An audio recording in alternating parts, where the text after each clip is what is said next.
Ngizothanda ukuthi ngikubingelele ngiphinde futhi ngikwamukele khona la kuZimi Life. Uma nje ufuna ukuhlezi updated ngokwenzeka khona la eMzansi, ungakhohlwa ke nje mbukeli ukuthi ke usubscribe kule channel and uphinde phela uklickele bell for ama notification. So namhlanje ngizokhuluma ngothando nesithembu, ngizokhuluma ke lapha ngestory esithinta ke uSne. So ku episode ayizolo uMusa Mseleki ubizeleke uSne meeting and uSne beyitshela ukuthi ke maybe ubaba wakhe uzomthethisa kunento enkulu ayenzile, kodwa ke bahlale phansi nje babeke sebekhuluma kahle. So Mseleki ubeke sekhuluma naye uSne, into akhale ngayo ke lapha uMseleki ukhale ngokuthi uSne ubuye engayisendi imali for ingane yakhe lehlala lapha kababwayo. Uzivumele yena uSne ukuthi imali bebuye yidle kwesinye isikhathi and futhi kwesinye isikhathi bebuye emuphe usamkelo. uMseleki uthe bazobamba ke kwi-allowance yakhe uSne ngenxa phela ukuthi uyayidla igrant yengane. uSne ubesesho ukuthi ke une stress, wakhala ngokuthi ingane yakhe usamkelo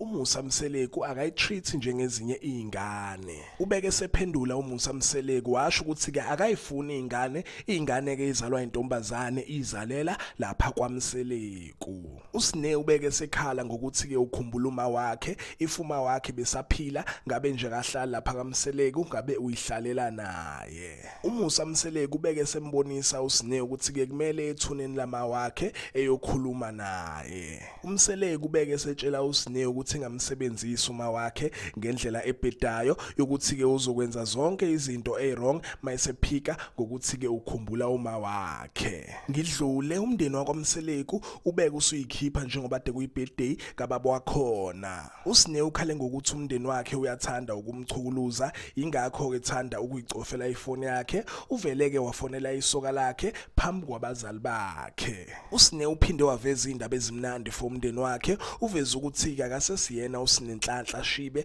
uSinenhlanhla Mseleki. Ugcine khonile ukushintsha isibongo sakhe. uSne uphinde waveza okunye ukuthi ke uMangwabe benayeke lapha uMakhumalo benze ngathi ke bayamthanda kanti ke abamthandi, bayithandela nje izingane zabo lezi abahlala nazo. Uthe kusenjalo kuMacele utshela uSne ukuthi ke akasho lento ugogo wakhe ayishilo mayelana ke nendaba yokukhishwa kwakhe ke uSne njengoba ke phela izibongo zakhe ekhonile ukuyishintsha. Ubeke secasuka uSne usho nje khona ukuthi ke umndeni wakhe akawuthandi, yena kujabula mayehleli nje nabangani bakhe. Ubaba wakhe uSne uMseleki ubese mangala ukuthi ke yini emcasula kangaka ngendaba yakhe ethinta ugogo wakhe. Ubese esho kuMseleki ukuthi ke maybe mayehleli nendoda yakhe akabi short tempered, kodwa ke mayehleli nabo akabathandisisi nje kahle, akabazwisisi kahle. Injalo ke nje mbukeliso ke istory sakhe lesi uSne. Ngicela ke nje mbukeli ukuthi ungakhohlwa ukuthi ulike and ke usubscribe.